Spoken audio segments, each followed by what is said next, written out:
Y mi nombre o no lo vi, no sé. No te preocupes, luego lo voy a revisar. No te preocupes.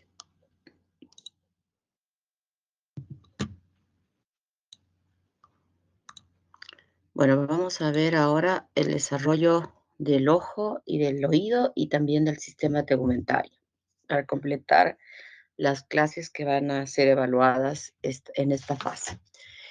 El ojo ya lo hemos explicado en las prácticas cómo se iba desarrollando, así que aquí vamos a hacer un repaso con algunos datos más para reforzar ese conocimiento.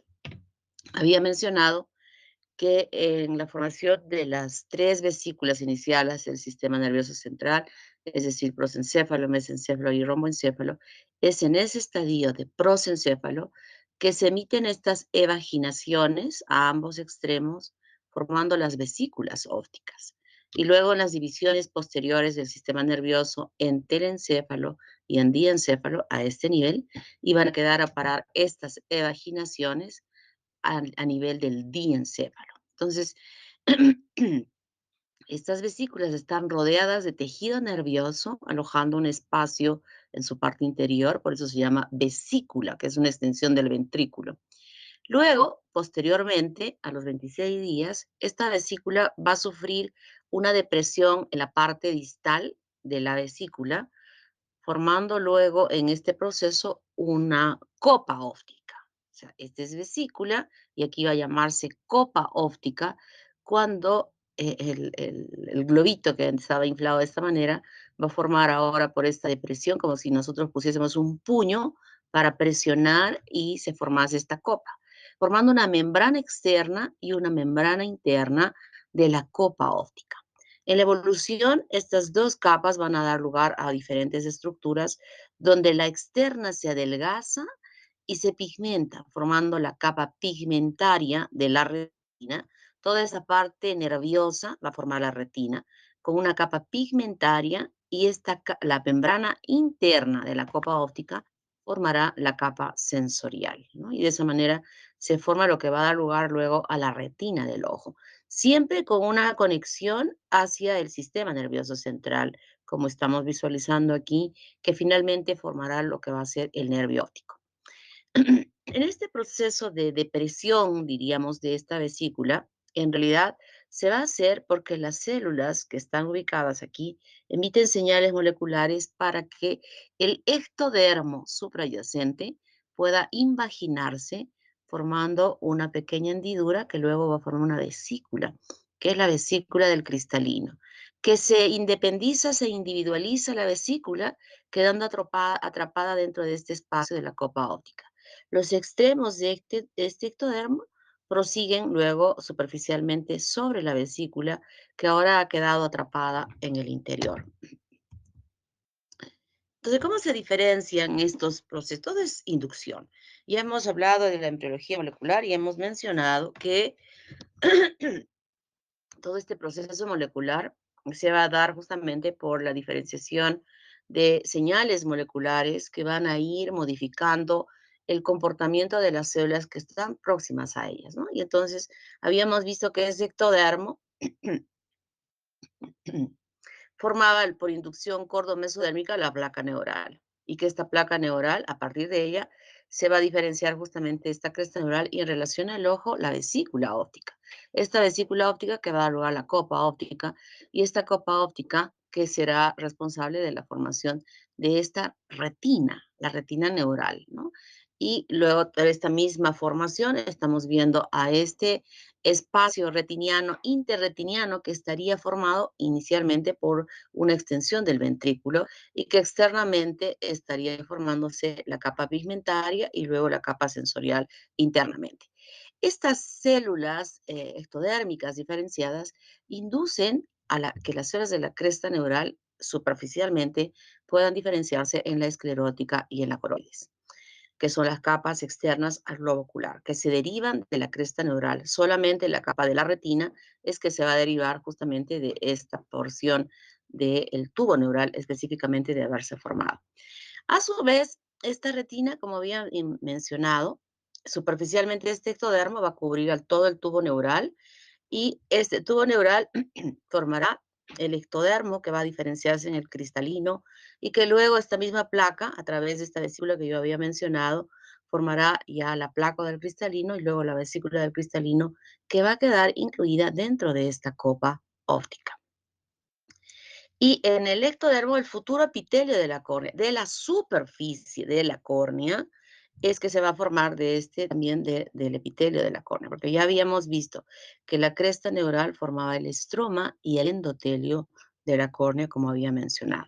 Entonces, tienen diferentes finalmente, casi todos estos componentes tienen un origen del ectodermo, ¿no? O sea, el ectodermo va a dar lugar a todas las estructuras del ojo, diferenciándose en sistema nervioso central o en células de la cresta neural, o específicamente en la parte superficial a ectodermo propiamente dicho, ¿no? El ectodermo puro que no se haya diferenciado formando el revestimiento de la córnea, así como también la formación de este repliegue que formará los párpados.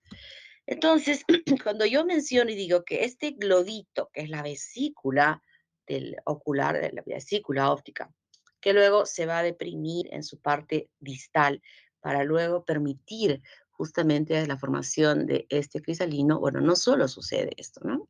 Sucede que si ustedes ponen su palma de la mano, o sea, hagan su manito izquierda para que lo observen, como un nido, o sea, doblan sus deditos y forman como un nido. Como que esa fuese la copa óptica, ¿no? Con una parte de la externa que estaría constituida por la capa pigmentaria y un revestimiento interno que sería la capa sensorial. Ustedes van cerrando su manito como tratando de aproximar el dedo meñique con el índice. Y en la palma de la mano se forma un surco, ¿verdad? Se forma un surco, una hendidura que se está extendiendo hacia la muñeca de su mano.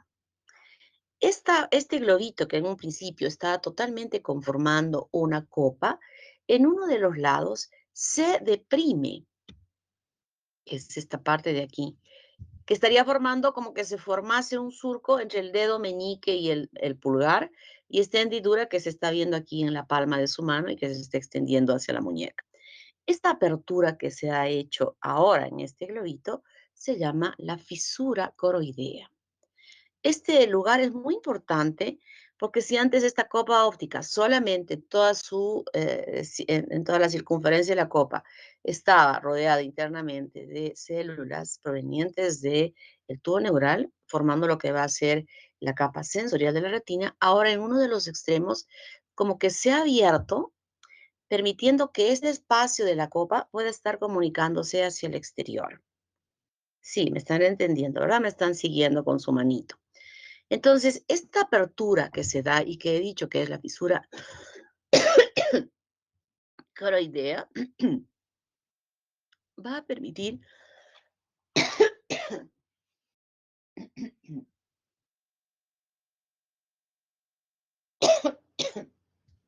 me atoré,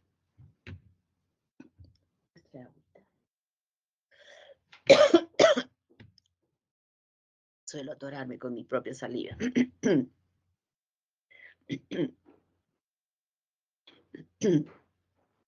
Bueno, esa fisura que estamos viendo que se ha abierto allí va a permitir que el tejido mesenquimal que va a estar rodeando la copa óptica pueda penetrar dentro de ese espacio.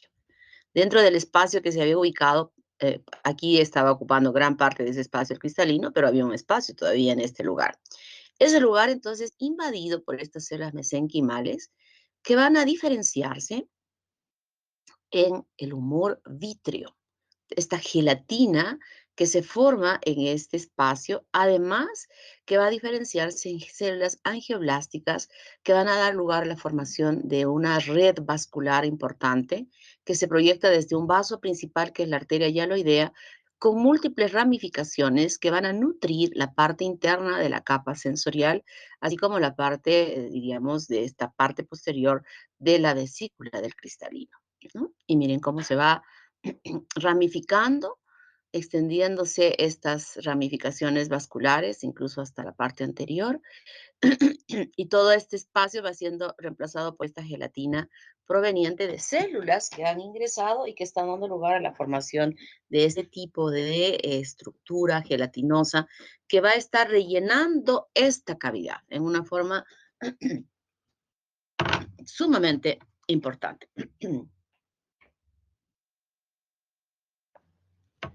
Y esta arteria hialoidea, luego de desarrollar una ramificación muy importante dentro de este espacio, ahora va a quedar simplemente irrigando la superficie de esta capa sensorial. La irriga completamente y va posteriormente a desaparecer. Todas estas ramificaciones que estuvieron dentro del mismo espacio desaparecen y van a formar lo que va a ser la arteria central de la retina, que queda aquí. Y aquí, como dije, estas ramificaciones van a cubrir completamente toda la superficie. Cuando esto ha sucedido, esta fisura coroidea, que la vamos a ver aquí en un corte, fíjense, por aquí, se va a cerrar. Se cierra, estas celulitas que estaban de la retina sensorial van a rodear completamente a la arteria hialoidea. Este sería el espacio interretiniano, que era la extensión del ventrículo, y aquí la capa externa, que va a dar lugar a la capa pigmentaria de la retina, la cierra. O sea, se cierra completamente desde la parte posterior hacia la parte anterior. Estamos viendo en los casos clínicos respecto al coloboma, que no se cierra completamente y aparece una fisura aquí en la parte anterior.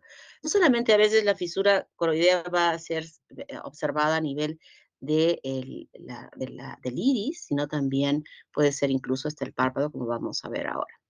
Entonces, esta red vascular muy importante que irriga completamente la parte interna de la retina, es una red vascular tan importante que podemos ver, nosotros sabemos que internamente en todos nuestros tejidos está presente esta circulación con arterias, arteriolas, metarteriolas, hasta llegar a la microcirculación con capilares, ¿verdad? Y sabemos que está en todo nuestro cuerpo, pero no la podemos ver porque está metido dentro de los tejidos. Y un lugar donde podemos visualizar perfectamente esta red de vasos, hasta arteriolas y perfectamente bien, las vemos en este lugar. Y a través de un examen que se llama de fondo de ojo, que permite la apertura de la pupila y con un aparato especial que se tiene, se puede visualizar esta circulación y ustedes tienen que aprender a poder evaluar cómo es normalmente, cómo se ven normalmente los vasos o cómo normalmente se ven los vasos.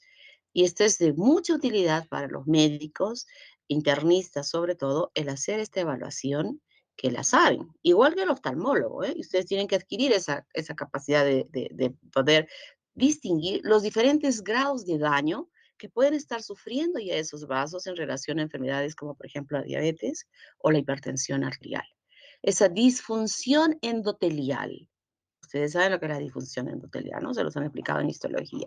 Que es ese daño, que se daña el endotelio, que va a traducir alteraciones que van a repercutir en esa luz del endotelio, tanto a nivel de este endotelio, de la capita plana que reviste todos los vasos y que va alterándose también en el subendotelio.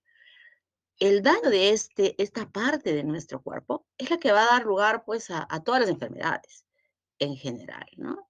El envejecimiento de él se va a traducir en enfermedades.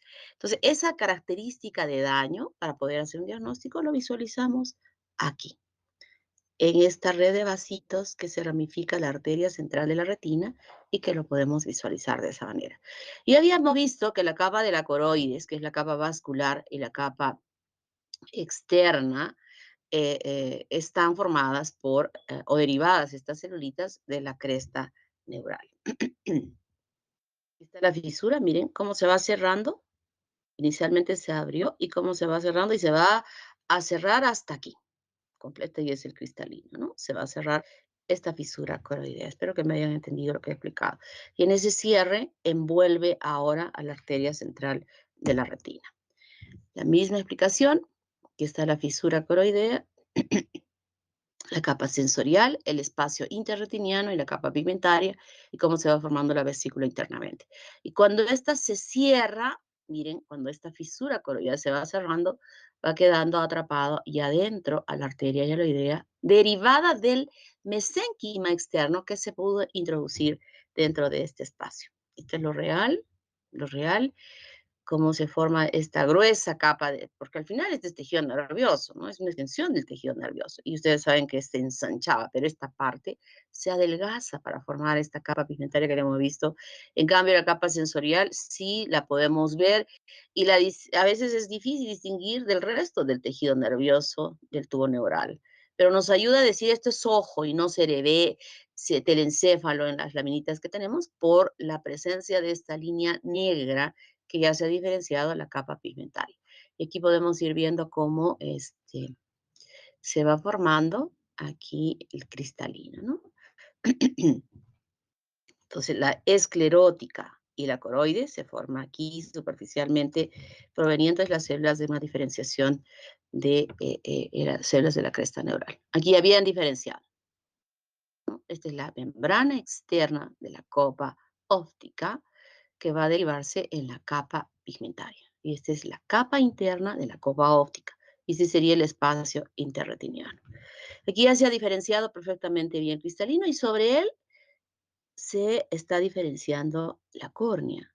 Aquí ya se ve cómo se ha replegado los párpados y también podemos visualizar estos músculos que nada tienen que ver ni siquiera con músculos derivados de la cresta neural, sino habíamos dicho que eran de los primeros somitas occipitales que se iban a derivar a formar estos músculos extrínsecos del ojo. Esta imagen de una microscopía barrido, bien clarita, ¿no? O sea, para poder entender mejor cómo se llega a desarrollar. Entonces, esta arteria hialoidea, que así se llama embrionariamente, como dije, tiene la responsabilidad de irrigar al cristalino, incluso a extenderse hacia las partes anteriores. Este cristalino, que inicialmente era una vesícula, recuerden que al formarse la vesícula, cuando hablo de vesícula, significa que hay un espacio internamente rodeado de un revestimiento externo. Y cuando se forma esta vesícula, la membrana externa o hacia el exterior que va a dar lugar de esta vesícula se adelgaza. Y es la parte posterior la que se ensancha, como estamos viendo aquí. Finalmente, este espacio va a desaparecer y la membrana externa se adhiere a esta posterior, que va a ser en realidad la que va a formar estas células cristalianas, que las vamos a ver, que luego desaparecen y que van a formar lo que va a ser el cristalino.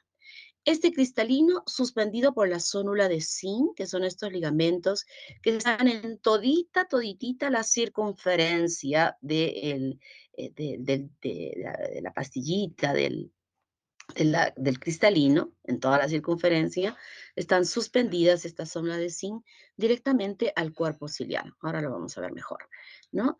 Y esta capa pigmentaria con parte de la capa sensorial, con parte, digo, se extiende por delante del cristalino para formar lo que va a ser justamente el iris. No fusionándose, pero hay una membranita que todavía está aquí presente, que estamos viendo acá. Esta es la membranita interpupilar que luego desaparece, dejando un espacio libre de conexión entre esta porción que será la cámara anterior del ojo y esta la cámara posterior del ojo, separadas aquí por esta membrana pupilar, como les menciono, que va a llegar a desaparecer. Entonces, nosotros vemos este cristalino que, como mencioné, la parte externa, que en realidad va a formarse como una capsulita, va a rodear al cristalino completamente, pero esta es la parte anterior que se adelgaza y se convierte simplemente en una cápsula. Pero lo posterior, la parte posterior de la vesícula es la que se ensancha, formando estas células cristalianas que van formándose desde la capa periférica. Miren, hay una gran actividad mitótica y las células luego se estiran completamente y se van sumando para formar ya la estructura misma del cristalino.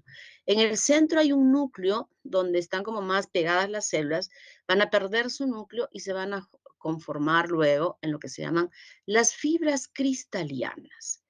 Las fibras cristalianas que se darán lugar finalmente a lo que va a ser el cristalino, ¿no? Es una estructura totalmente transparente, totalmente transparente que en el envejecimiento puede ya empezar a condensarse justamente en el núcleo, en la parte central, a verse clara, ya no de un color ya no transparente, totalmente límpido y transparente, sino ya va tomando colores de opacidad.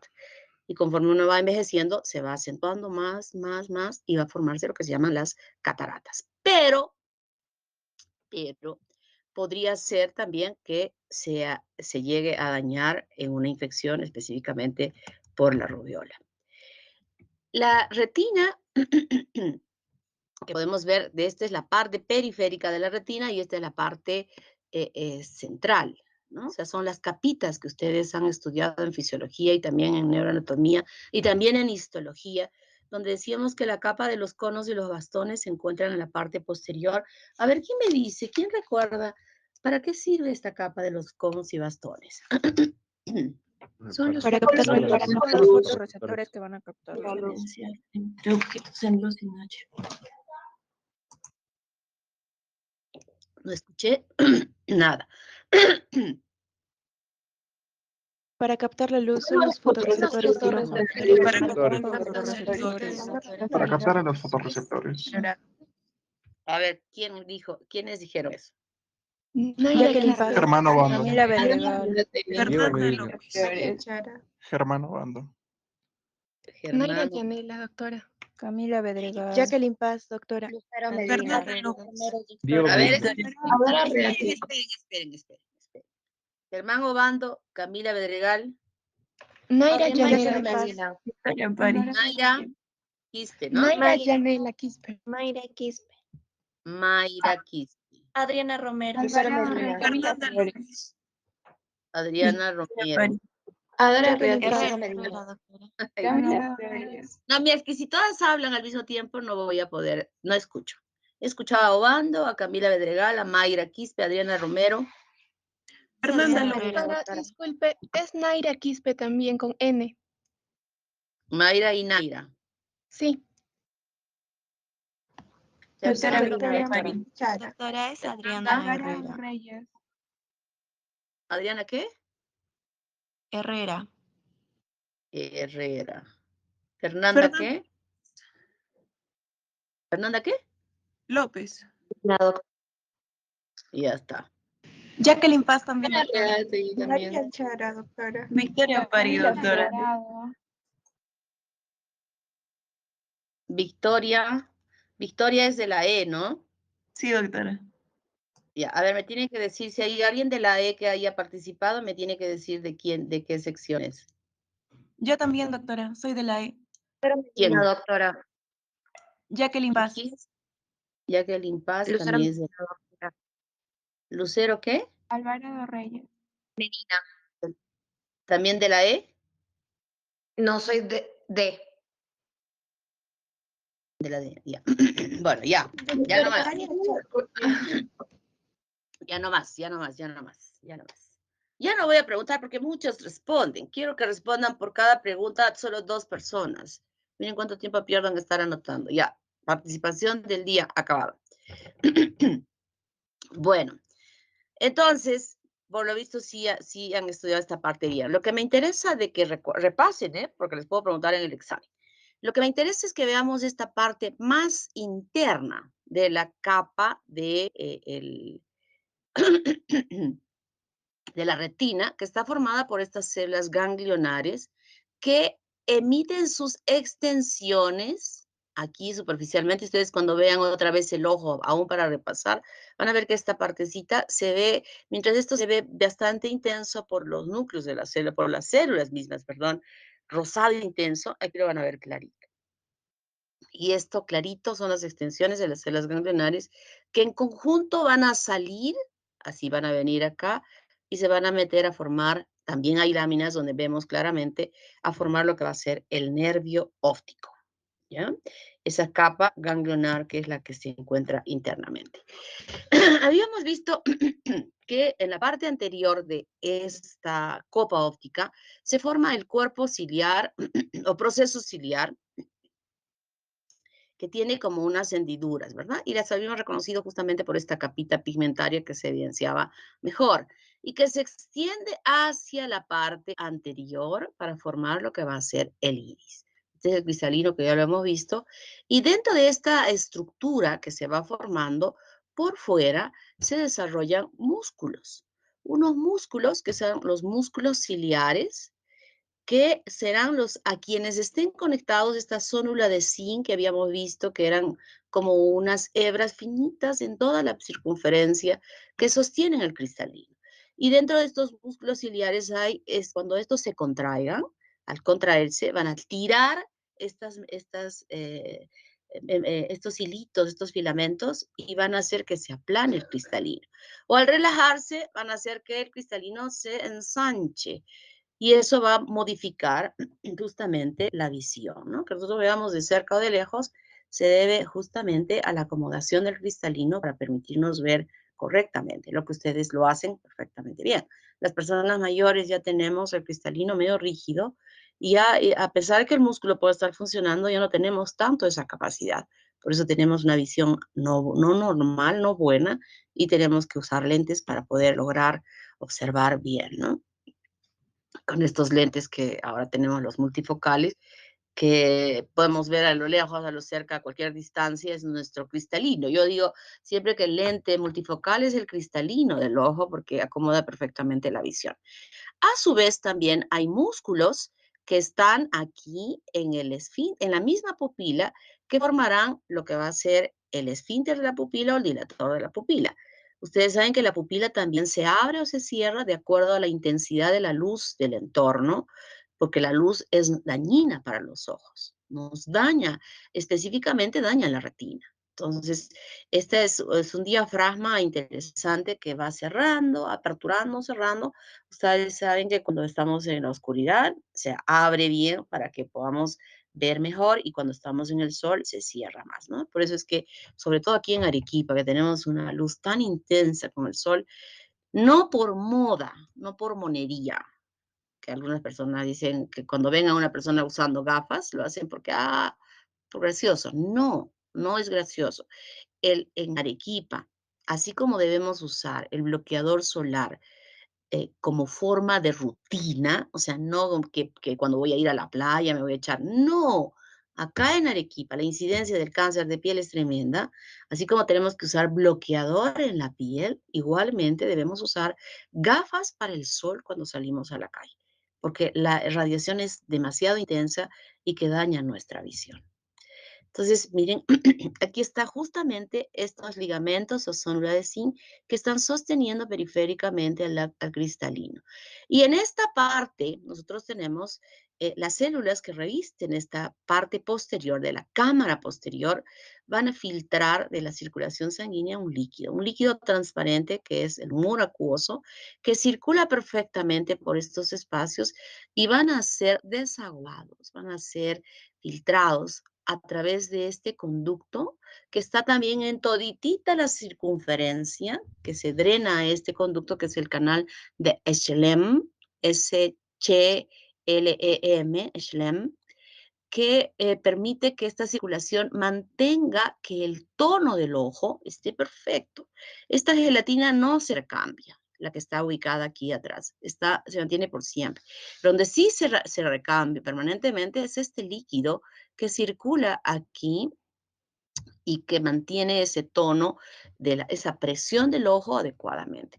Cuando esto se obstruye, igualmente va a haber una mayor presión dentro del ojo, y esa presión daña al nervio óptico.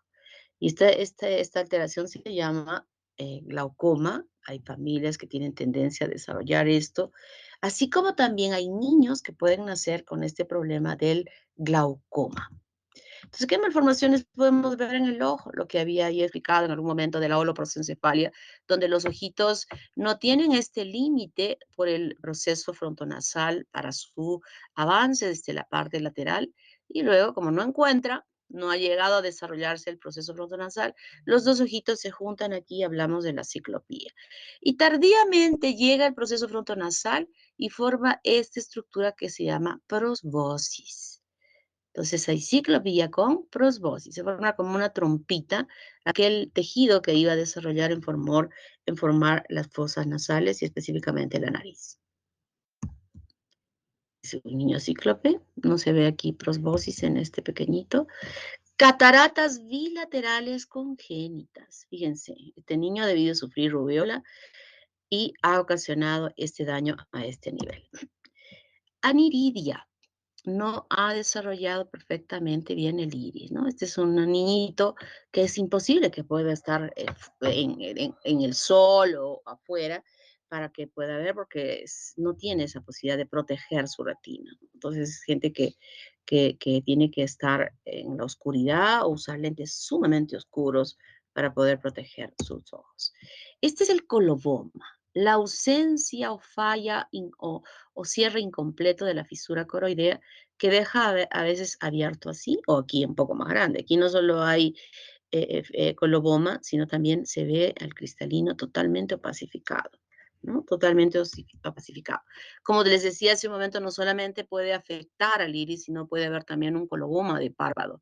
Y vemos acá, miren, no se ha cerrado el párpado, y se hace una incisión, se hace un corte, se retiran los bordes para hacerlo más vivo el tejido y luego se une con una cirugía para cerrar. Lo mismo va a suceder aquí en el iris, ¿no? Sé que colobomas se va a cerrar, se procura que sea afectado el ojo, pueda ser cerrado si es que es pequeño, ¿no? Si no, habrá plastías que se tienen que hacer porque definitivamente es importante que se cierre.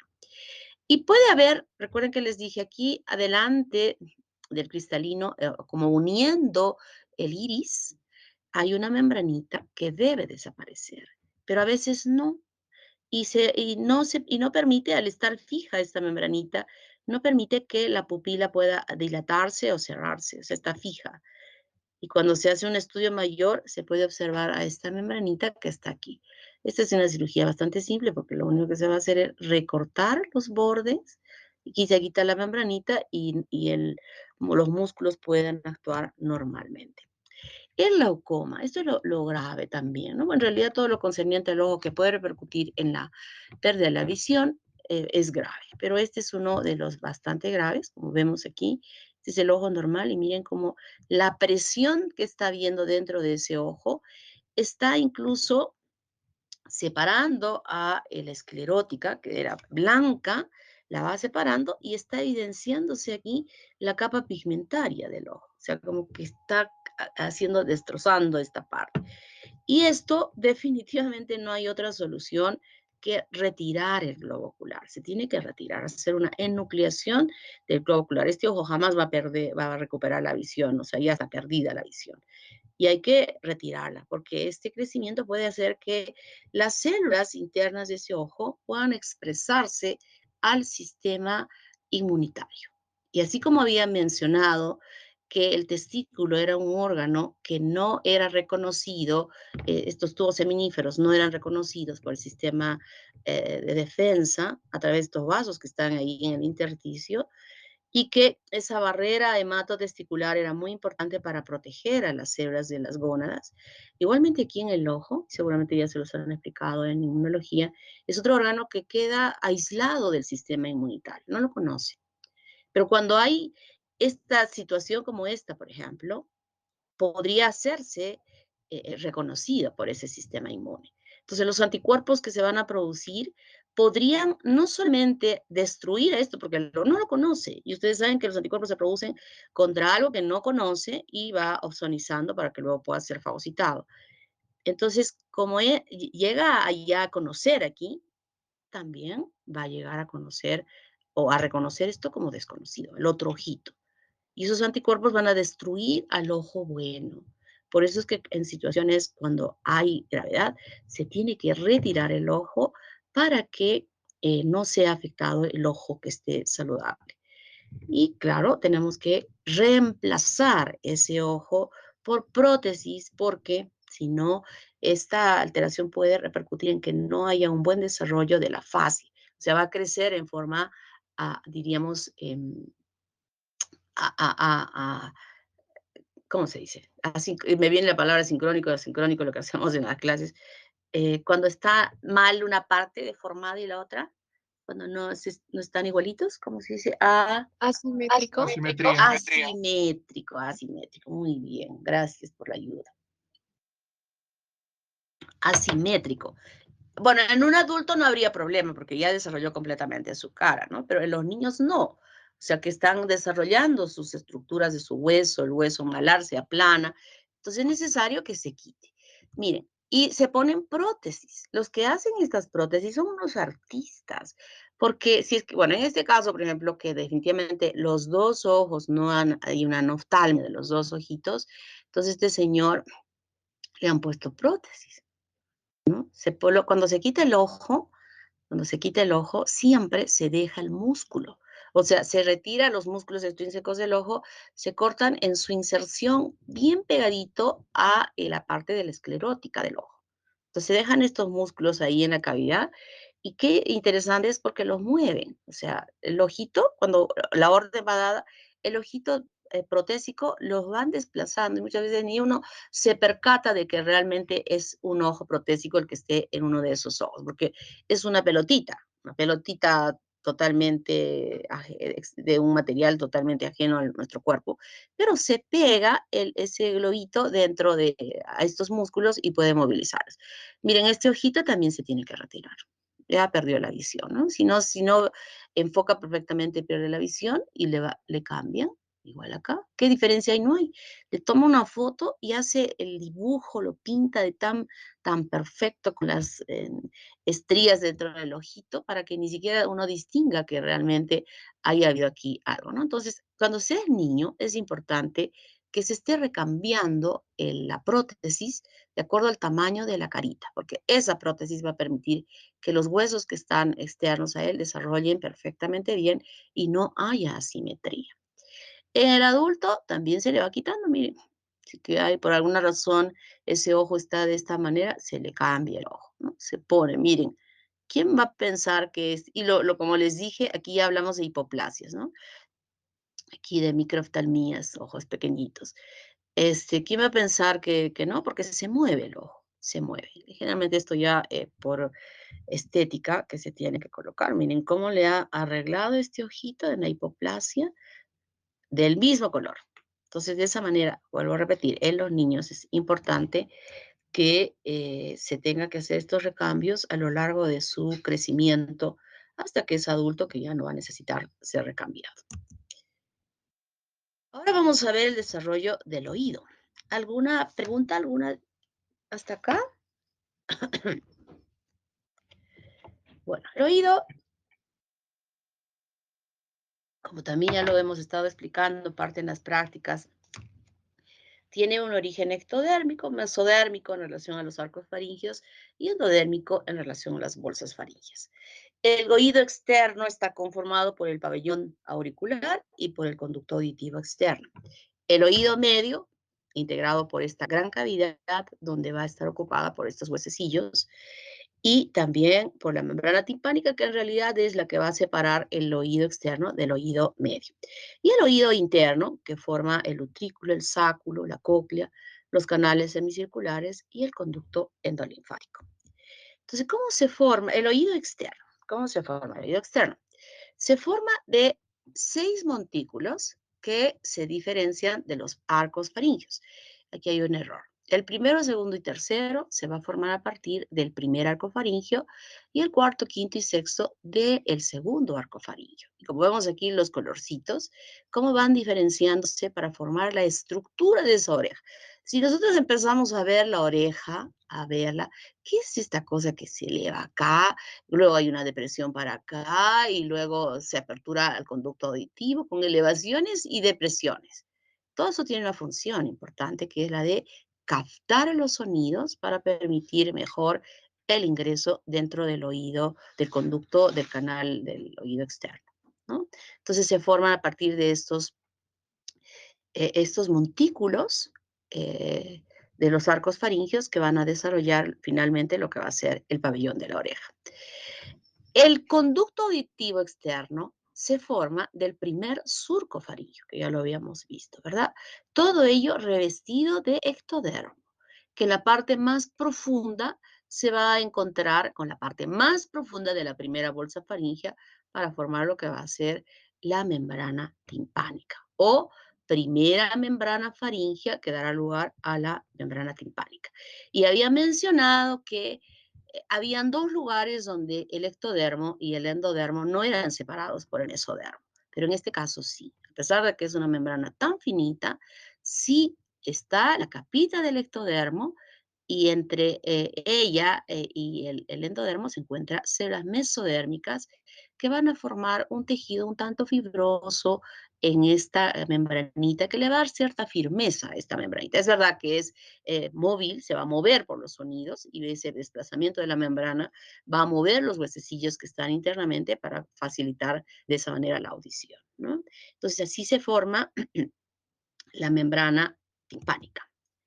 Luego tenemos al oído medio que se forma por esta primera bolsa faríngea que se profundiza y en la parte más estrecha va a formar lo que va a ser la trompa de Eustaquio y en la parte más profunda la cavidad timpánica primaria. Toda esta revestida de endodermo. Progresivamente con el tiempo va a empezar a elongarse y a ampliarse como vamos a ver ahora.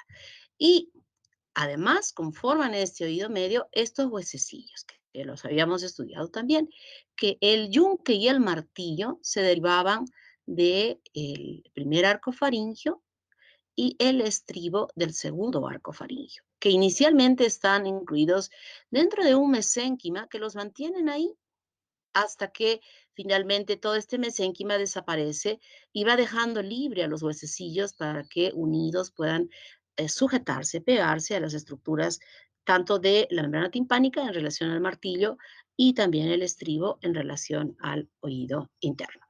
Entonces tenemos ya los huesecillos y la cavidad primaria que se ha formado. Ahora, ¿qué sucede con el oído interno? El oído interno, miren, estamos viendo como tres estructuras diferentes que van a conformar todo el oído y que van a estar derivándose de diferentes componentes. El oído interno, sí, lo primero que va a suceder, que hemos visto, lo hemos visto, ¿no? A la altura del mielencéfalo, el ectodermo suprayacente a esta área, ese es el tubo neural, ojo. Entonces, el ectodermo que está rodeando en uno de los lados, que está por encima, se va a engrosar. Esta palabrita en relación a engrosamientos de ectodermo ya lo conocemos bien, ¿verdad? Formando lo que va a ser la plácoda óptica. Esta plácoda óptica se deprime y va a formar una fovea o una fosita óptica.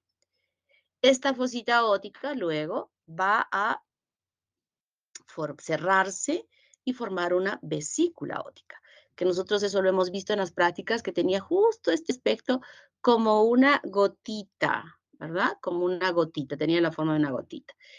De estas mismas células que están formando lo que se va a llamar vesícula óptica o otocisto también, se desprenden unas celulitas que van a formar las células ganglionares, que son los ganglios estatoacústicos, que los estamos viendo aquí, ¿no? Bueno, estas son las células de la cresta neural. Pero van a tanto, o sea, aquí tienen dos componentes. Unas celulitas que se derivan de este otocisto y otras celulitas que van a complementar a esta formación derivadas de las células de la cresta neural. Recuerden eso, que es muy importante. Vemos acá cómo se forma, miren. Y aquí la fovea y luego la vesícula, que se estrangula, se individualiza y forma una vesícula totalmente separada de este ectodermo que está superficialmente. Es una sola vesícula que tiene una cavidad y que tiene un recubrimiento de células ectodérmicas y en conjunto todo esto lo llamamos otocisto. Y este otocisto, que lo tenemos acá otra vez, pero ya para mostrarnos esta imagen, tiene una porción ventral y una porción dorsal. La ventral va a formar lo que es el sáculo, que es esta parte de aquí, el sáculo, y esta es la dorsal que va a formar el utrículo, los canales semicirculares y también el conducto endolinfático. Esta parte del sáculo también va a formarse en la parte ventral los conductos cocleares. Entonces, ¿qué sucede aquí? Vamos a ver que todos estos componentes que van a empezar a desarrollarse, nosotros le llamamos laberinto membranoso. O sea que el laberinto membranoso se deriva del otocisto. Todos estos conductitos que van a ir desarrollándose revestidos de estas células que habían provenido del ectodermo van a formar lo que va a ser el laberinto membranoso. Entonces, en la porción ventral, este sáculo va a producir una evaginación que va a estirar y formar un conducto que va a llamarse el conducto coclear. Un conducto coclear que sigue estirándose, elongándose y va a empezar a darse vueltitas. 2.5 vueltitas, o sea, 2,5 vueltitas. Y de esa manera va a formar el conducto coclear, que va a estar unido todavía aquí a esta porción que se llama el sáculo. Claro, y ahora, en este momento, mucho más pequeñito, ¿no? Porque gran parte de él ha participado en la formación de este conducto coclear. Luego, en la parte dorsal, que es el utrículo, que ya habíamos dicho que esta porción es la coclear y esta es la vestibular, que eso lo hemos estudiado también en fisiología, suceden cambios bastante interesantes. Que de una de las partes superiores de este utrículo se van a formar como evaginaciones en forma de orejas, dirigidas, orientadas en diferentes direcciones. O sea, el espacio revestido de este epitelio va a evaginarse como una oreja, una estructura plana en una dirección, otra estructura plana en otra dirección que está yéndose para atrás y otra en este sentido, ¿no? O sea, son tres que se van a llegar a formar. Aquí hay uno, aquí hay otro y aquí que está viniendo hacia adelante. Como orejas planas de la misma cavidad. Y luego estas orejas planas, que son como platos ahí que se han formado, en la parte central del plato se juntan porque es una cavidad, ¿no? Es una oreja con espacio en la parte central, con espacio en la parte central. Y entonces en la parte central justamente se pegan las membranas, se pegan, y ahora van a dejar solo un espacio en la parte periférica, como estamos viendo aquí. Entonces el plato aquí se pega, hay apoptosis, ya hay un hueco acá, pero las partes distales siguen manteniendo una luz. 1, 2 y 3, que lo estamos viendo de este lado. Y se forman los 3 canales semicirculares, los 3.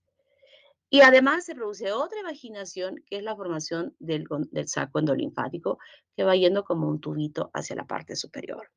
Entonces, nosotros tenemos aquí como esta vesícula que va a formar este laberinto membranoso, es que se ha formado, esta es la forma como se han formado estos conductos semicirculares, y a partir de extensiones del utrículo, aquí el sáculo más pequeñito, que ha formado la cóclea.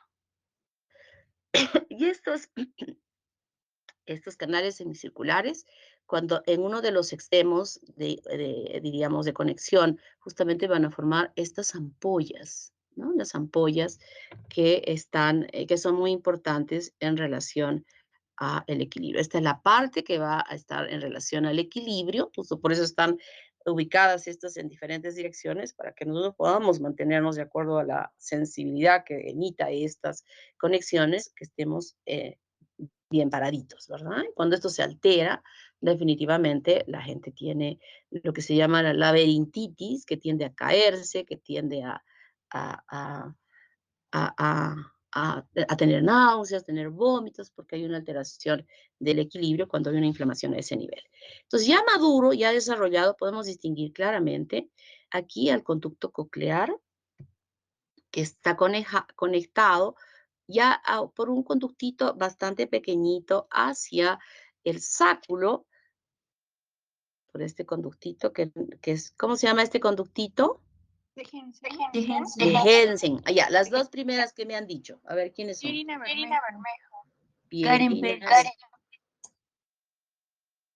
Karen Pérez, Pérez. doctor. Sí. Pérez. Ya. Karen Pérez. Muy bien. Entonces, hay una conexión al sáculo. Y luego tenemos aquí al utrículo con estas tres formaciones como anillos, que son los conductos semicirculares que están unidos al utrículo por estas dilataciones que habíamos llamado, que se llamaban las ampollas. Y aquí está saliendo justamente el conducto endolinfático. ¿Cómo se forma este laberinto membranoso? Específicamente, lo que nosotros tenemos aquí es, a nivel de la cóclea, que este es el conducto coclear. El conducto coclear. Por fuera, inicialmente hay células mesenquimatosas. Y estas células mesenquimatosas van a formar ahora, se van a transformar en cartílago. En cartílago. Y entonces, este cartílago va a sufrir un proceso de vacuolización. O sea, este cartílago que habíamos visto como la cápsula óptica, ¿se acuerdan que era un cartílago? Ese cartílago que está rodeando a este laberinto membranoso ahora va a sufrir como vacuolizaciones, se va a separar el cartílago y va a formar dos espacios importantes. Una rampa vestibular y una rampa timpánica que va alojando en su parte central al conducto coclear. Este conducto coclear revestido por estas membranitas, donde hay donde nosotros vamos a diferenciar justamente a esta membrana tectorial que se va a unir a esta capita de células ciliadas que están en la base, que forman en conjunto estas células ciliadas que están puestas aquí, van a formar en conducto el órgano espiral de Corti. Todo este es el órgano espiral de Corti, ¿no? Este es el mediolo y este es el ligamento espiral, y justamente aquí se va a establecer, se va a encontrar este ganglio espiral de Corti. Este es el órgano y este es el ganglio que va a recepcionar a partir de estas células ciliadas, que como mencioné, justamente esta capita que viene aquí, que es la membrana tectoria, que así se llama esta, membranita tectoria, en conjunto forman el órgano de Corti, y este es el ganglio espiral de Corti, que será quien transmita esta información hacia este ganglio y que éste pueda emitir las señales de información hacia el octavo par craneal. ¿Y cómo se integran estos tres órganos importantes? Se integran de esta manera. Este es el ectodermo, este es el primer surco faríngeo, aquí está la vesícula ótica y por acá está el endodermo en esta primera bolsa faríngea formando la primera bolsa faríngea. Ya hemos visto que se han formado estos tres cartilaguitos que están alojados en este mesénquima que está rodeando a todo esto. Aquí están los tres cartilaguitos que darán lugar a transformarse y formar estos huesecillos que ya hemos visto de dónde proceden. Aquí tenemos a la vesícula. Todo este proceso que yo lo he explicado inicialmente en forma independiente, en realidad es simultáneo, ¿no? Porque miren cómo vemos que se están transformando los huesecillos, cómo el otocisto está emitiendo formando este laberinto membranoso, y cómo se está profundizando aún más este receso tubotimpánico para luego aquí desarrollar una cavidad. Y lo que podemos observar de resaltante aquí es esto, que este epitelio ectodérmico que reviste este conducto empieza a proliferar.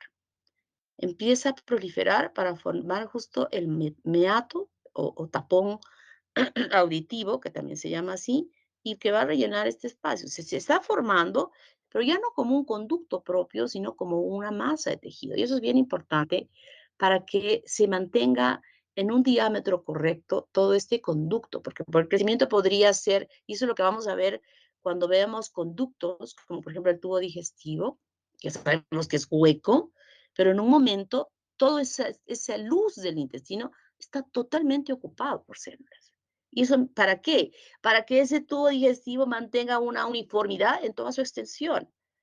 Eso es lo normal, que todo el trabajo, si ustedes han visto a la gallina o al conejo, o bueno, no han visto su cadáver lamentablemente, pero cuando abríamos el cadáver y sacamos los intestinos, toditos es una manguera del mismo diámetro.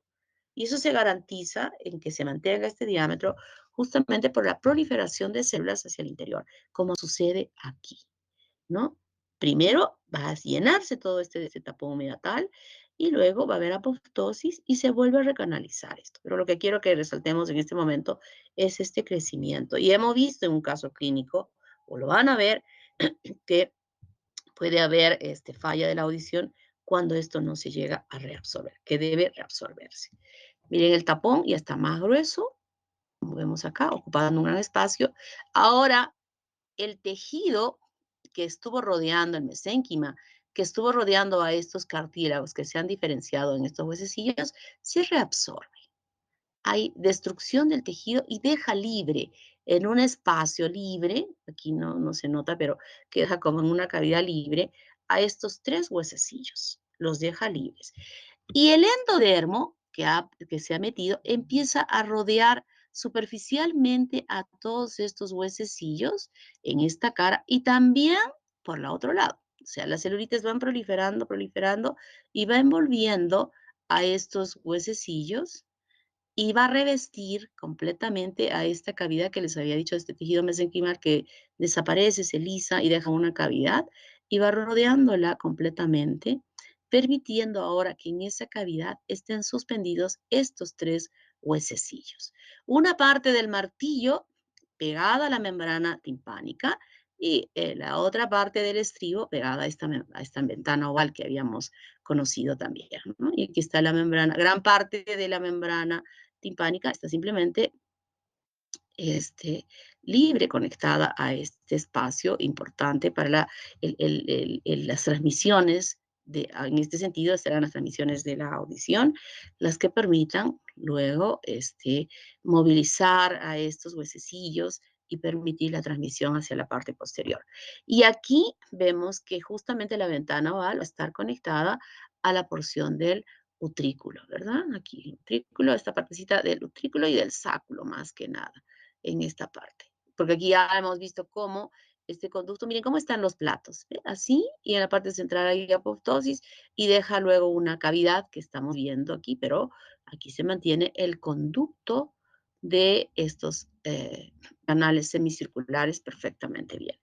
Y de esa manera se integra la formación del oído con sus 3 componentes. Aquí vemos que este tapón meatal se ha reabsorbido. Ahora queda libre el conducto, está la membrana, todo esto corresponde al oído externo y hemos visto que esta parte aquí se formará el pabellón auricular y luego tenemos en esta porción el oído medio que está conectado por la trompa de Eustaquio hacia la faringe, ¿no? Hacia la faringe.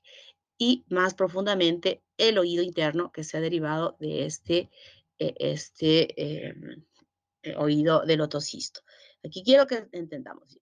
El laberinto membranoso se desarrolla perfectamente bien y luego que se ha formado perfectamente bien, estas células mesenquimales se van a diferenciar para formar todas ese cartílago que va a rodear a todos estos componentes del oído interno. Antes se pensaba que primero era una masa de tejido cartilaginoso y que luego se vacuolizaba completamente para formar recién ahí estos conductos. Ahora ya se sabe que no es así y que se forme el laberinto membranoso y rodeando a él las células mesenquimales se van a diferenciar para poder formar lo que va a ser este laberinto cartilaginoso y después óseo que rodea al laberinto membranoso. ¿Qué malformaciones podemos ver? Apéndices auriculares múltiples, atresia del meato del oído externo, apéndices auriculares cuando no se han reabsorbido bien o parte de estos arcos faringios están formando en forma normal ese pabellón auricular. Miren, en taza. Estas alteraciones, malformaciones de la oreja, son muy importantes que deben ser corregidas, ¿no? Tanto por la audición, pero más aún por la estética, sobre todo en los varones. Las mujeres podremos esconder nuestras orejas con el pelo, pero los varones no. Entonces, y es en su desarrollo emocional, es muy importante que esto debe corregirse para que se integre perfectamente bien y no tenga problemas emocionales, psicológicos después. Vamos a ver. Ups. Creo que voy con el tiempo bien. ¿Alguna pregunta, niños? ¿Preguntas? Está clarito, ¿verdad? Bueno, entonces vamos a ver ahora el desarrollo del sistema tegumentario. El sistema tegumentario tiene un origen ectodérmico y de las células de la cresta neural a nivel de la epidermis. Del mesodermo en la formación del dermátomo que dará lugar a la dermis. Y del ectodermo y del dermátomo a nivel de las fanerias. ¿Cuáles son las fanerias? El pelo y las uñas, ¿verdad? Y participan tanto el ectodermo como el mesodermo. ¿Cómo se desarrolla la piel? Inicialmente, todo el recubrimiento. Yo había dicho, primero hay una plegadura del endodermo, ¿no? Para formar la mucosa del tubo digestivo. Externamente se pliega y forma el mesodermo esplanopléurico, que va a formar estas capas musculares que revisten el tubo digestivo. Luego hay un espacio, que es el celoma, que forma las grandes cavidades, que las vamos a estudiar en la próxima fase, cómo se divide en este espacio importantísimo, donde aloja, en el caso más caudal, al intestino y en la parte superior al corazón y a los pulmones. Luego se cierra externamente el mesodermo somatopleórico y superficialmente este mesodermo somatopleórico el ectodermo, ¿no? En la línea alba.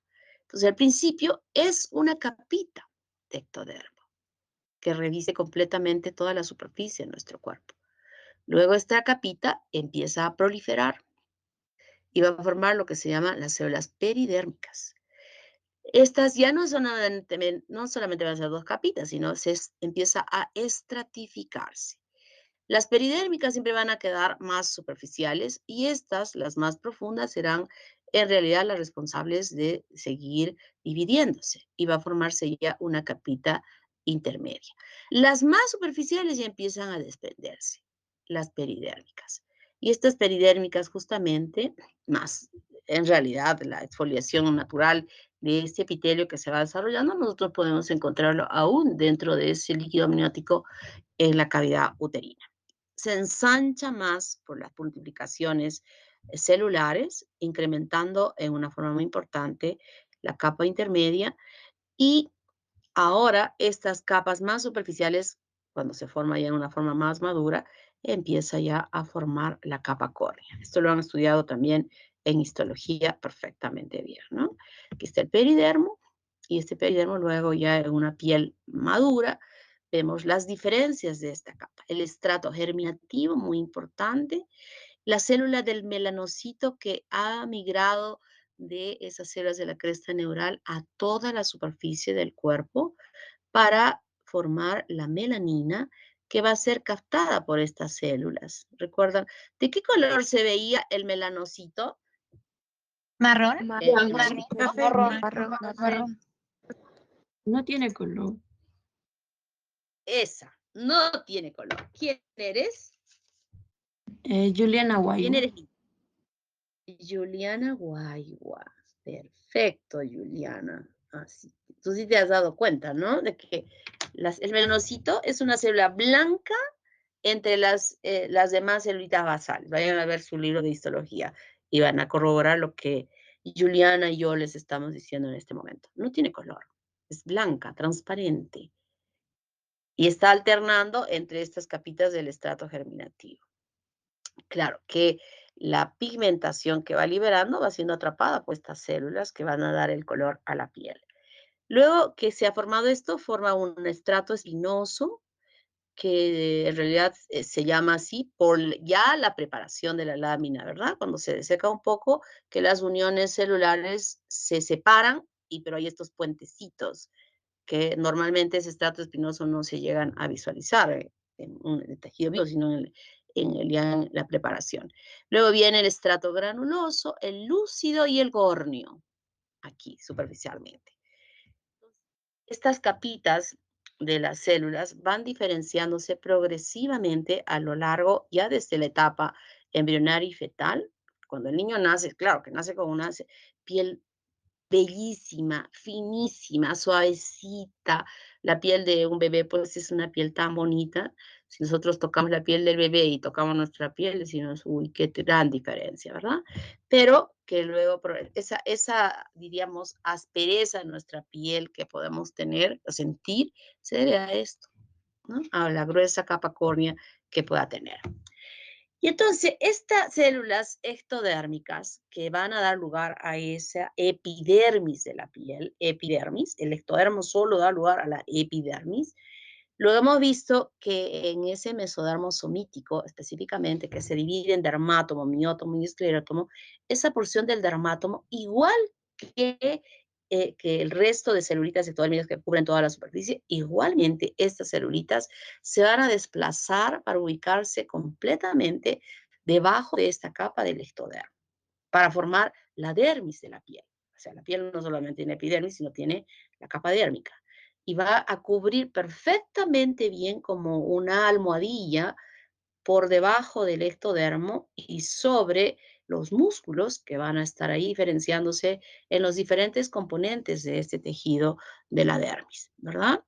Y en este espacio de la dermis que está constituida por fibras de colágeno, fibras elásticas, tejido conectivo, laxo, en algunos casos denso, todo eso lo que ustedes han estudiado en histología, además de cumplir, como dije, y grasa, ¿no? Es justamente en esta partecita por debajo de justamente la dermis, es que en el tejido celular subcutáneo se va a ir acumulando esta grasita que estamos viendo y que es lo que nos hace ver o sea, un grosor importante de esa piel asociada justamente a esta grasita, es que aquí se van a diferenciar los otros anexos de la piel. Esta es la epidermis, que va modificándose con la dermis papilar y los clavos epidérmicos, que ustedes lo han estudiado en histología. Dermis papilar y clavos epidérmicos. Hay algunas partes de nuestra piel que las papilas dérmicas son muy profundas, que se meten muy profundamente en la epidermis, como por ejemplo es los labios. Por eso que nuestros labios son de un color absolutamente diferente al resto de la piel. Son más rosaditos porque aquí hay una red vascular importantísima que se trasluce a través de una capita epidérmica muy finita. Por eso es que nosotros tenemos esta porción. Y justamente estas papilas dérmicas también sobresalen, a veces empujan esto así. La empujan y la empujan y la empujan. Y estas van a quedar como sobre relieves superficiales de la piel, que se evidencian perfectamente bien en las palmas de las manos, específicamente en las yemas de los dedos. ¿Y qué hacen en la yema de los dedos estas papilas dérmicas? ¿Qué forman? La huella. Huellas. Exactamente. ¿Quién es la primerita que me dijo huella? Naira Yanela, doctora. Con N. Naira, Sí, doctora. con N de Noemí, ¿sí? Sí. Ya. Naira. A ver, ¿cómo se les ocurre una Mayra y una Naira en la misma clase? ¡Qué barbaridad! Puede poner puntos a Mayra en vez de Naira y a Naira en vez de Mayra. Entonces, justamente eso. Estas, ojo, no son los clavos epidérmicos los que forman las huellas digitales. Son las papilas dérmicas las que forman las huellas digitales. Y entonces nosotros vamos a ver que este ectodermo es responsable ahora de la formación de las otras estructuras que están a nivel de la piel, que es el pelo, parte del pelo y también las glándulas sudoríparas y las glándulas sebáceas que también se encuentran ahí, ¿no? Entonces, miren cómo se forma el pelo. Se forma la yema del pelo de células ectodérmicas que se profundizan hacia la dermis, cada vez más profundas, siempre revestidas de este ectodermo, de la capa basal del ectodermo, de la epidermis, en este caso ya hablamos de epidermis, que se van profundizando, fíjense, se van profundizando, y en la parte más profunda, en la cabecita, diríamos, de este pelo, que va a constituir lo que es la raíz, el tejido mesodérmico de la dermis se mete dentro de él.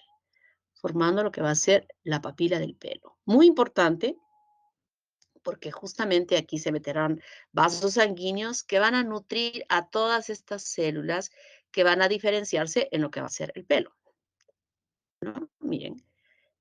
Y ustedes lo han estudiado ya en histología, el pelo con su capa de Henle, la de Huxley, la capa, ya me olvidé, la vaina radicular interna, la vaina radicular externa. Hay una palabrita que me estoy olvidando. Se llama la cutícula del pelo, ¿perdón? La cutícula del pelo, ¿no? Y de este mismo ectodermo, en la emergencia del pelo que ya está yendo hacia el exterior, va a formar una evaginación que dará lugar a la formación de la glándula sebácea. Y es así como se forma el pelo, de un origen ectodérmico y en esta porción de un origen mesodérmico. Y las glándulas sudoríparas igual. Miren, el ectodermo se va profundizándose como un macizo compacto que se mete, y luego ese macizo compacto se recanaliza para formar la parte secretora y la parte excretora que va a salir hacia el exterior. Es así como se forma esta glándula. Aquí tenemos mejor todavía, miren cómo se va formando. Y aquí ya se va aperturando el conducto y finalmente se forma la glándula sudorípara en la pared. Solo como una manguera enrollada que se ha diferenciado del ectodermo. Las glándulas mamarias, ¿cómo se forman? En la línea mamaria del mamífero. O sea, es igual nosotros que de los mamíferos. Nosotros somos mamíferos. Y se extiende desde la parte media de la axila hasta la parte de la ingle. Es esta línea mamaria. Y en toda ella, en los animales, en toda ella van a aparecer glándulas mamarias, ¿no? Glándulas mamarias. Pero nosotros los humanos no.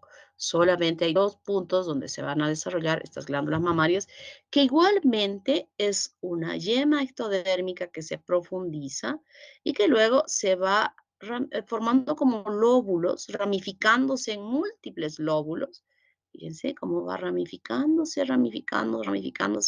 Y luego la parte central de estos macizos celulares va a haber apoptosis y empieza a recanalizarse.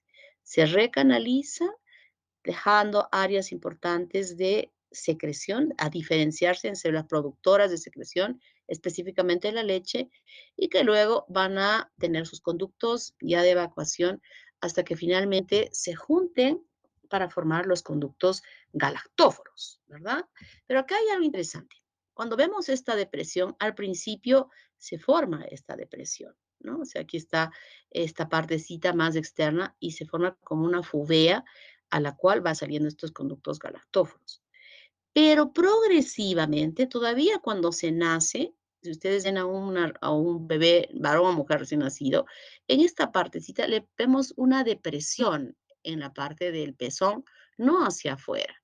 Y progresivamente va siendo empujada toda esta estructura hacia afuera para formar justamente el pezón, ¿no? Que debe salir hacia afuera. Esto es bien importante, sobre todo en nosotras las mujeres. En el varón no importa, pero en la mujer esto debe expulsarse hacia el exterior, permitiendo que se forme un pezón. Importantísimo en la función de la lactancia de esa mujer. Algunas veces no sucede esto. Solo vamos a discutir en los casos clínicos cómo es que tenemos que hacer para poder corregir esto. Y en relación a la uña, en la parte distal donde habíamos dicho, ¿qué tipo de osificación se producía aquí?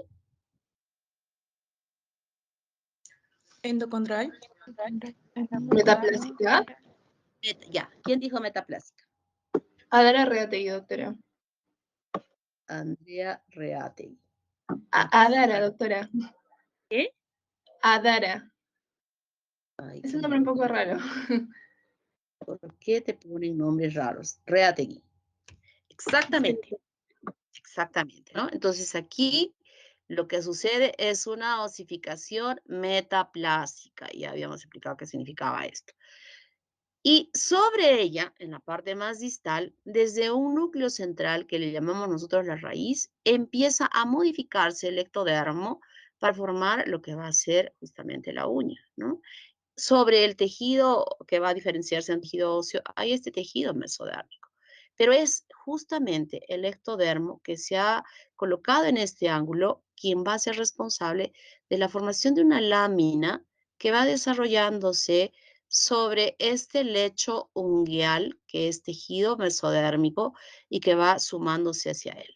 Y va creciendo, creciendo, engrosándose, extendiéndose hacia la parte, diríamos, más periférica de la uña, que ya aquí lo tenemos, miren cómo se va formando mejor, ya se empieza a desarrollar, esta sería la raíz, y vemos ya la diferencia del eponiquio, esta parte de aquí, y esta parte de aquí, el hiponiquio, en este otro lugar, ¿no? Y el niño al momento de nacer, con un tiempo más posterior el que nace el niño, las uñas de los pies, mejor dicho, más tempranamente de la mano, estos extremos se empiezan a enrollar así. Cuando nace la niña o el niño, aquí en la manito, la uña no sale recta, sino se enrolla, está enrollándose, ¿no? Y así es que se forma esta parte correspondiente de origen totalmente ectodérmico. Claro que en esta parte es el tejido del ectodermo, pero aquí hay tejido mesodérmico que va a poder nutrir a estas células para que puedan permitir el crecimiento de ella y la formación de la uña. Esta es la glándula mamaria. Se pasó la lámina, debía haber continuado. ¿Cómo se forman? Y van formando estos conductos galactóforos que se van a aperturar en estos conductos, que es como, se dice que hay hasta 20 conductitos que pueden aperturarse hacia el exterior, y cómo va desarrollándose, inducida aún más en el momento de que la mujer está gestando. Cuando la mujer está gestando, esa glándula va a crecer más porque estas glándulas que estuvieron en reposo ahora empiezan a proliferar. Ustedes lo han visto en histología, la diferencia entre una glándula mamaria en reposo y una glándula mamaria en actividad, donde ya no hay tejido. En la de reposo, con las justas, serían unas cuantas glandulitas aisladas, ¿no? Separadas por tejido conectivo. Pero de pronto en la glándula en actividad ya no se ve el tejido conectivo, sino se ve la presencia de full glándulas que están ocupando toda la glándula y que van a tener la responsabilidad de producir la leche. Y luego, esta es una glándula de una mujer lactante, y cuando ha dado a lactar ya disminuye en su tamaño y se pone un poco más suelta, ¿no? Mujeres, muchas, que no quieren que la glándula que estuvo así se convierta así, y no quieren dar de alimentar a sus bebés. Esto nosotros como médicos tenemos que eh, eh, borrar esa idea de las mujeres, porque ninguna leche, ni la que cueste el tarro 1000 soles, va a poder sustituir a la leche materna. No, tal vez el contenido nutricional pueda ser sustituido, eso no puedo dudarlo, porque la tecnología puede hacer exactamente igual una leche para el bebé de 1 mes, de 2 meses, de 3 meses, de 4 meses. No hay ninguna, no lo puedo discutir, porque se valoran las concentraciones de azúcar, de proteínas, de todos los componentes que tiene esa leche. Pero lo que no va a poder sustituir es, además, lo que va en esa leche, que son todas esas defensas de anticuerpos que la mujer ha elaborado para ella y que está pasándole en una inmunidad pasiva a ese bebé para que pueda defenderse. Es un sistema inmune totalmente inmaduro que necesita un apoyo para poder defenderse de todo lo extraño al que se está enfrentando desde el momento que ha salido de ese útero. Y a través de esta adición de anticuerpos contra muchas enfermedades va a proteger, ¿no? Y por eso se está promoviendo que la lactancia debe ser hasta los 2 años de edad. Hay algunas mamás exageradas y hay unas corrientes, ¿ah? O sea, también hay corrientes sobre la lactancia que se debe dar hasta más tiempo, 3 años. Bueno, particularmente yo creo que la edad ideal para darle de mamar a ese niño son los 2 años, ¿no? Porque sí, qué lindo que es que mami, es mucha ternura, mucho, pero tampoco. Bueno, esa es mi opinión. Y bueno, cuando ya se es adulto y este pezón, esto les decía que sale hacia afuera y es importante porque si no hay, el niño no puede alimentarse, es difícil, por eso que hay que hacer una serie de ejercicios desde que la mujercita tiene 8 años y resulta ser que tu pezón está metido, desde esa edad debe ir preparando ese pezón para el momento en que tenga la lactancia. Es la responsabilidad nuestra como médicos que evaluamos a una niña que de repente está en la pubertad y observamos esta característica. Ya tenemos que decirle a la mamá, estamos extrapolándonos a la etapa en que ella va a ser madre y que podría tener estos problemas serios si es que no tiene desarrollado su pezón. Pero cuando se es adulta, después de que ha tenido un pezón normal y de pronto empieza a retraerse, con toda certeza que puede estar asociado a un carcinoma, ¿no? Esto que también es muy peligroso para nosotras las mujeres y que tenemos que ir evaluando. Ustedes tienen que aprender, hay tantos videos desde ahora, cómo se hace la evaluación de la glándula mamaria y eso enseñar a toda la gente de su casa, a la mamá, hermanas que pueden estar más o menos a partir de los 40 años, a ir examinando su glándula mamaria, cómo se deben examinar y detectar la irregularidad más pequeñita, cuando uno conoce su glándula, sabe, ya la conoce y sabe que ese cosito, ese bultito, alguna cosa diferente, sabe y conoce la textura de su glándula. Entonces puede, conociendo desde ahora lo normal, puede fácilmente diferenciar lo anormal, ¿no? Y es más, o sea, ustedes las niñas podrían estar evaluándose, examinando para que cuando evalúen a una mujer puedan detectar este problema. Los varones, mala suerte. Otro problema de las malformaciones congénitas en relación a esta alteración del tejido tegumentario es la ictiosis, ¿no? La ictiosis que puede ser grave o puede ser también localizada. A veces es todo el cuerpecito o puede ser simplemente en un área, como en este caso de un área limitada. Aquí lo que sucede, normalmente la piel, normalmente el comportamiento normal es que nosotros, por esa multiplicación celular de la capa basal de la piel, de la epidermis, no de la piel, sino de la epidermis, empieza a lo largo de nuestra vida, siempre es uno de los tejidos epiteliales que tienen una mayor capacidad mitótica. O sea, es uno de los epitelios que con más frecuencia se recambian o se están produciendo nuevas células. Entonces, en este proceso de recambio, las más inmaduras van ascendiendo, hasta que llegan a la parte superficial y luego van a ser eliminadas, ¿no? O sea, se van a convertir en estrato córneo y las capas del estrato córneo más superficiales van estando eliminadas.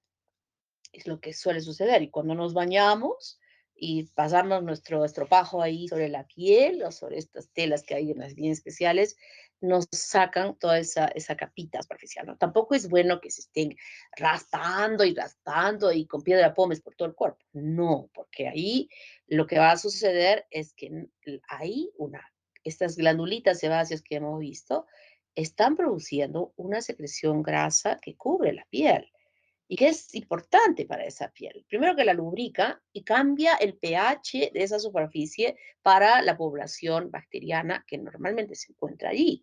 O sea, no es que yo soy muy limpia y me voy a meter una hora a la ducha, me gasto todo el agua caliente y me gasto todo el jabón no me dura ni una semana. No, no es necesario, no es necesario, ¿no? El mal olor que produce el sudor, el mal olor que produce la grasita también puesta ahí, con un jabón y con una esponjita en una pasada suficiente. Claro, a la semana me puedo bañar un poco más de tiempo para retirar esas capitas de la piel. Eso es lo normal, pero en este caso no hay ese recambio, o sea, se va produciendo y esta va como que esa capa córnea se va engrosando y no se exfolia, o sea, no hay exfoliación de la piel. Y lo que va a suceder es que también las glándulas sudoríparas, como que por este engrosamiento, sus aperturas no están bien, o sea, no hay humedad en esa piel y no hay grasita en esa piel. Entonces, una capa gruesa, una piel gruesa, que por el contrario, por la sequedad, se va fracturando. Miren cómo se fractura y sobre todo a nivel de los pliegues, se pueden fracturar y ocasionar aperturas que ya no solamente van a comprometer la epidermis, sino pueden extenderse profundamente incluso a la dermis. O sea, ya se pueden imaginar de lo que estoy hablando. Muy parecido a esas talones que alguna vez ustedes han visto ahí en los videos que suelo ver, que van al pedicurista y ven unos talones agrietados, exactamente parecido a eso puede suceder en el resto del cuerpo. Aquí tenemos un quiste dermoide angular externo, hay un casito ahí en tegumentario, o esta hipertricosis lumbar, que nosotros, ¿a qué atribuiríamos este penacho aquí? Espina bífida. Espina bífida. Oculta. Oculta. Espina bífida oculta. ¿Quién dijo eso? Victoria Poli. Camila Vergara. Carolina Delgado. Valeria Benítez. De la sección E, doctora. Alejandra Delgado, doctora. Camila Vergara. A ver un ratito. Victoria Poli, doctora. Victoria, sí. ¿Qué Delgado? Jacqueline Paz, Fernanda doctora. Zúñiga, doctora. Camila Vergara. Quiero saber la niña Delgado, ¿qué apellido? ¿Cómo se llama? Alejandra Delgado, doctora. ¿Qué? Alison. Alejandra. Alexandra. De la E, ¿no? ¿Me has dicho? No, de la D, doctora. Yo, doctora, de la E. ¿Quién? Victoria Poli, de la E. Jacqueline Paz Victoria también. Pari. Sí, ya escuché, Victoria Pari. ¿Quién de la E? Doctora, de la D. Jacqueline De la Paz. E. No, de la Valeria E. La Natalia. de A ver, espera un ratito. De la E, ¿quién? Jacqueline Paz, doctora. Jacqueline Paz. Y Victoria Pari de la E, ya. Alejandra Delgado, ¿quién más? Camila Vergara. Fernanda Catalina Alvarado. Mayra Quispe. Naira Alvarado. Quispe, doctora, con M. Mayra con M. Con N también. Sí, doctora, con M. Valeria Benítez, doctora. Alexandra Alvisuri. Fernanda Zúñiga, doctora. Oye, solo he escuchado yo a 2, 3 personas, ya no se pasen. No. Ya no he escuchado, solo he escuchado a 2, 3 personas, no más. No sean abusivas conmigo, no sean malas. Ya, bueno, ya sé que recuerdan ustedes que eso puede ser que podamos identificar. Miren cómo es la ichtiosis. Terrible, pobre niño. Miren cómo está por aquí, hasta está sangrando por aquí, ¿no? Es una situación bastante difícil, muy triste lo que se llega a observar. Y el albinismo, la ausencia, también hay un caso ahí que quiero que lo investiguen bastante bien, que no hay una pigmentación de toda la piel de los pelos, y no solo de ellos, sino también de los ojos. O sea, hay una falla en la pigmentación de esta capa pigmentaria de la retina, entonces no se puede, la pupila, perdón, dicho, el iris también es muy claro y no permite que pueda visualizarse perfectamente bien. Hay hemangiomas del labio superior. Hemangioma es una tumoración referente a los vasos sanguíneos que se ramifican y pueden ser circunscritos, como por ejemplo en este caso, y es un hemangioma cavernoso de la mejilla. Aquí el tratamiento puede ser de láser para retirar ello. Es muy complicado tratar de retirar porque es sangrante, es una tumoración totalmente sangrante. O puede haber, incluso, fíjense, se extiende completamente, que puede aparecer en la superficie de la carita, ¿no? Y afecta estéticamente y también es bastante peligroso. Ese es el síndrome de Sturge-Weber, que es un hemangioma capilar facial y que estas extensiones pueden incluso llegar hasta las meninges y comportarse como tumoraciones que provocan en estos niños convulsiones. La politelia es cuando hay más de un pezón en la línea mamaria. A veces es una manchita. A veces ustedes pueden estar teniendo en este momento y no se han dado cuenta. Sigan la línea mamaria hasta la ingle y cualquier manchita de color marrón, clarito o más oscuro, de repente hasta hay una pequeña elevación, esa es una politelia. Puede haber pezones invertidos, lo que les había dicho, ¿no? Este es un problema que se tiene que corregir desde que la niña es niña. La mamá se da cuenta cuando la baña cómo están esos pezoncitos. Espera hasta los 8 o 10 años y de ahí tienen que consultar para decir y nosotros saber qué tipo de ejercicios se tienen que hacer para corregir esto al momento de poder amamantar. La microstomía, una mama pequeña o una mama grande. Esto es usual en nosotras las mujeres. a veces por la mayor actividad de la mano del brazo derecho, como que hace que nosotros fortalezcamos el pectoral, y el pectoral que desarrollado más, diríamos, con mejor tono, empuja la glándula hacia la superficie. Entonces eso hace de que la glándula mamaria parezca como un poquito más grande que la izquierda. Eso es normal, siempre hay una simetría. O sea, si es que no se han dado cuenta, ahora revísense, niñas, que hay unas y menos son iguales. Pero cuando ya es pues exagerado, entonces esto no está bien. Y la niña es la parte sexual de la mujer que cuando no está bien puede repercutir en su estado psicológico. Entonces puede hacer aquí un implante de mama. Es una niña. ¿Dónde voy a implantar? Bueno, definitivamente no se debe tocar la glándula mamaria, ¿no? No se debe tocar la glándula mamaria en esa edad. Puedo tocar la glándula mamaria cuando ya esa mujer ha tenido hijos, ya no hay ningún problema, y la incisión puedo hacerla aquí para introducir, en este caso, una prótesis pequeña que igual le compare a la otra, ¿no? Pero esto es importante que ya se haya desarrollado, o sea, de que esa niña tenga 18, 19 años más o menos.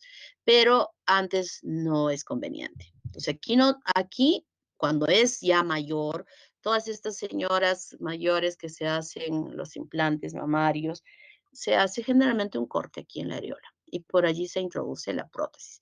Y cuando yo introduzco aquí, de hecho, que voy a cortar los conductos galactóforos. Ya no hay función, ya no hay la posibilidad de que esta mujer pueda dar de mamar. Por eso es que si ya va a tener hijos, no más voy a tener hijos, ¿no? Entonces, eso puede permitirnos hacer este tipo de incisión.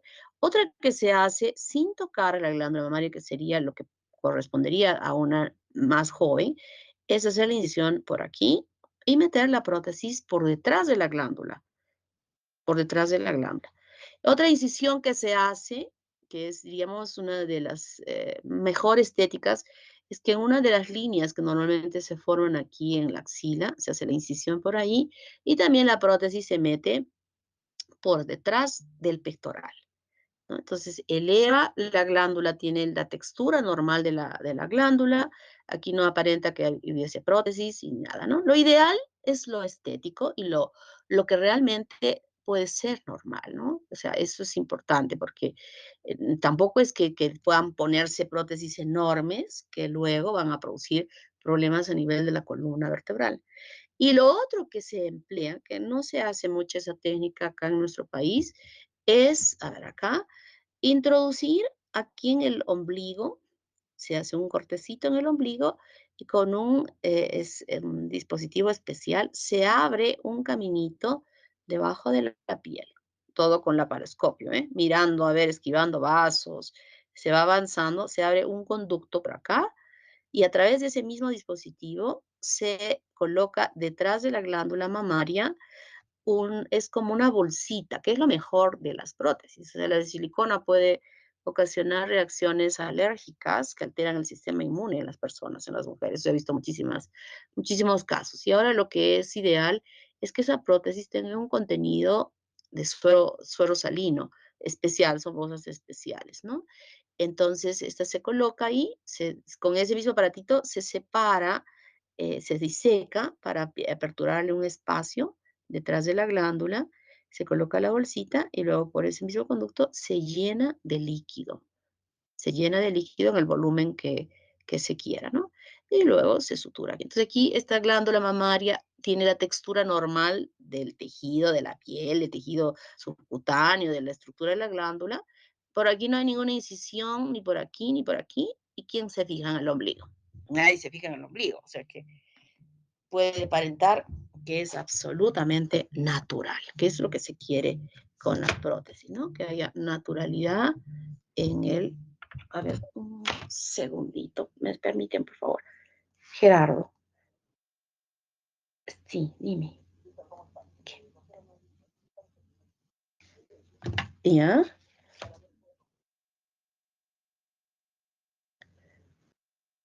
Ya, ¿me va a llegar el link?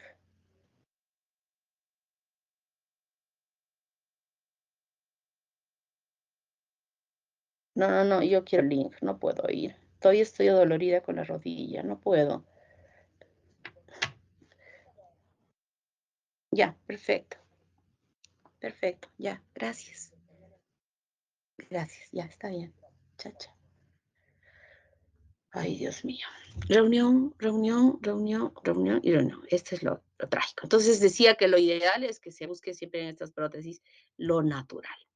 Esta es una macrostomía. Tampoco crean que esto es algo bonito. Yo no sé cómo algunas mujeres buscan ponerse así, porque esta pobre chica debe sufrir tremendamente con su columna. Este es un peso enorme que tiene que soportar, ¿no? Y bueno, hay que hacer cirugías. Generalmente las cirugías para reducir no son nada estéticas, porque se tienen que hacer incisiones que son un tanto cruentas y que lamentablemente no quedan muy bonito, que digamos.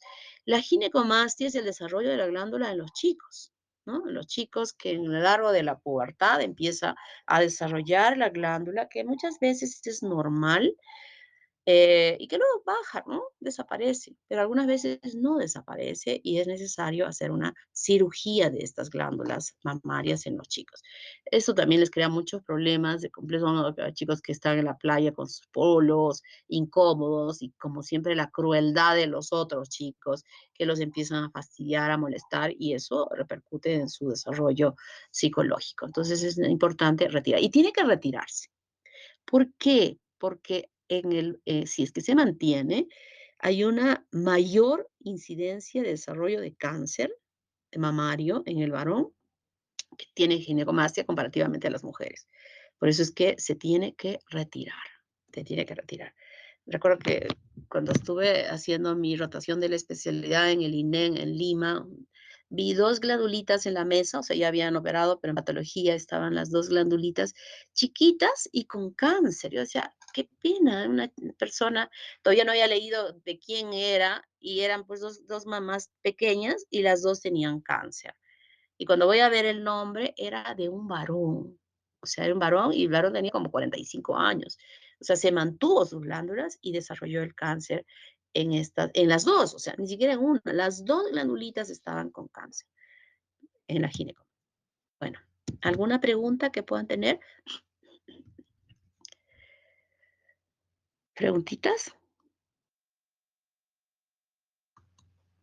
Doctora, en la ginecomastia llega, o sea, llega a ponerse normal después, ¿o no? ¿O siempre es la Pues sí. cirugía? No, no, no, no. Eso es lo que justamente les dije, ¿no? Hace un momento. Les decía que lo usual es que gran parte de los chicos desarrollen ginecomastia en el transcurso de su desarrollo. Y ¿qué les digo? Pues el 90% o más desaparece. O sea, digamos, es una etapa transitoria que tienen un desarrollo de la glándula, pero luego desaparece. Hay algunos que incluso han visto varones que se ponen prótesis ahí en los pectorales para hacer más prominentes sus pechos. A veces algunos chicos dicen, no, es que yo estoy con los pectorales bien elevados, o sea, superados al problema, pero luego desaparece.